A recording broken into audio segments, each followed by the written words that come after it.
quinta domenica di Quaresima, carissime e carissimi. Tra una settimana inizierà la Settimana Santa con la Domenica delle Palme. Siamo alla quinta domenica di Quaresima, anno C, ma non ascoltiamo il Vangelo di Luca. Il brano che la liturgia ci propone in questa domenica è tratto da Giovanni, inizio del capitolo 8. Gesù è a Gerusalemme. Più precisamente, sentite, Gesù si avviò verso il Monte degli Ulivi.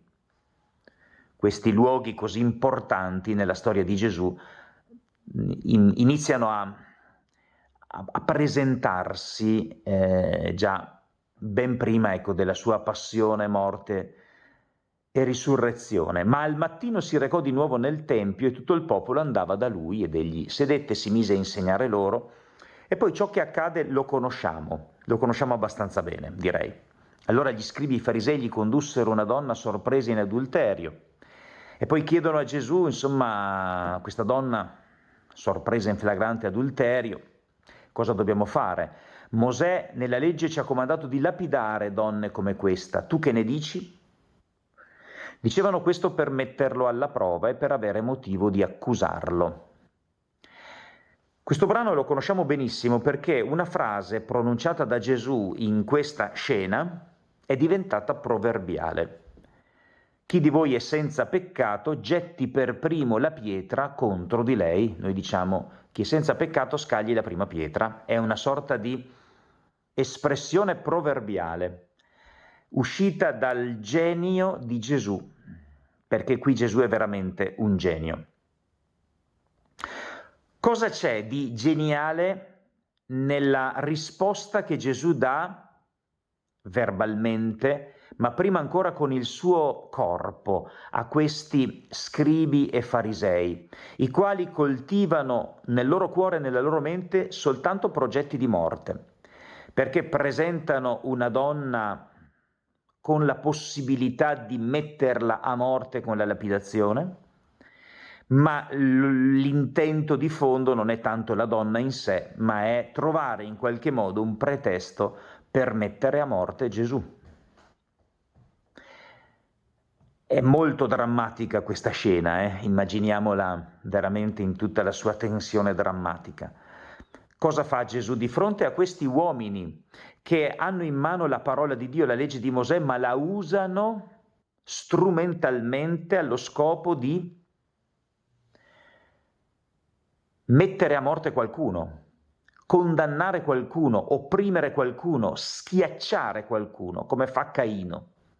E quindi si presentano come uomini maschi che si sentono in diritto di stare al di sopra dell'altro, al di sopra della vita dell'altro, al punto tale da poter disporre della vita di questa persona, perché il cuore della legge di Mosè dice anche, il comandamento quinto, non ucciderai.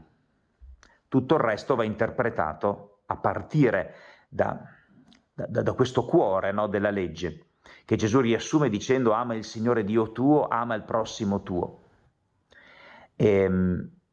Cosa fa Gesù di fronte a questi uomini che si pongono al di sopra, che non si fanno problemi a schiacciare l'altro e che probabilmente hanno toni anche di grida, di belve inferocite, no? Cosa fa Gesù? Gesù si chinò, si abbassa e si mise a scrivere col dito per terra. Un po' li prende anche in giro, non risponde. Prende tempo, sembra essere distratto, sembra che la cosa neanche lo riguardi. È molto interessante questo movimento di Gesù che si abbassa e tocca terra. Farà questo anche alla fine della sua esistenza nel Vangelo di Giovanni, lavando i piedi dei suoi discepoli, dove anche lì toccherà il fango, la terra, la polvere del suolo, quella roba che in ebraico si dice Adamah e con la quale viene creato Adamo.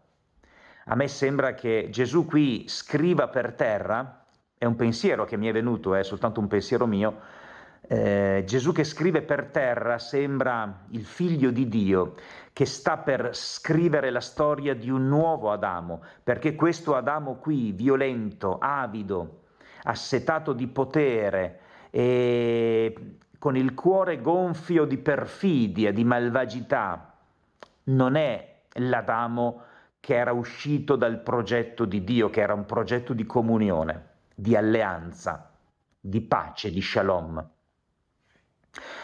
Gesù scrive col dito per terra, ecco, sulla Adama, e a me viene questo pensiero, ecco, Gesù sta cominciando a scrivere la storia di un nuovo Adamo, quell'Adamo che lui presenterà con la sua persona.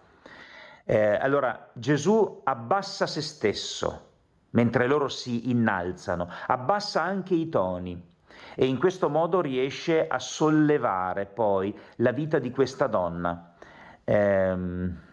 Perché arriva il momento in cui quando lui e lei sono soli, allora Gesù si alzò.